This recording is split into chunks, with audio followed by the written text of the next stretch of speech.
Tā. Kura diena? 5. 4. 5. diena.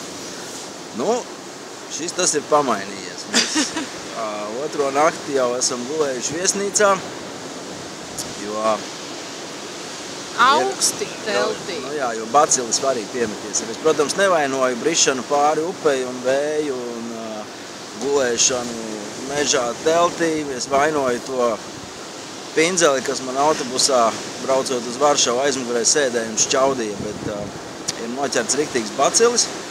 Un tagad savu kustību uz priekšu mēs pakārtojam lētajām viesnīcām. Iepriekšējo nakti mēs nonakšņojām pa 19 eiro ar brokastīm un vakariņām. Polijai, urā, urā, urā. Mums tādas cenas patīk. Nu, tagad mēs esam izvēlējušies nākamo viesnīcu, tikai 16 km attālumā, pat cik slimi un tādā garā, tā teikt, lai vieglāk aiziet. Un tad tur skatīsimies, ko darīsim tālāk. Iespējams, ka ņemam atkal ar nelielu attālumu nākamo viesnīcu, vai varbūt tomēr 2 dienas atgulēsimies, lai ir ok.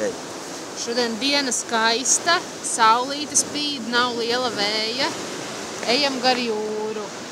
Jā, jo vakar bija tāds vējš, kā mēs gājām praktiski visu laiku, nu, pa pludmali negājām. Pie pludmales mēs tikai pienācām apstīties, kā tas viss izskatās un soļojām priekšpus.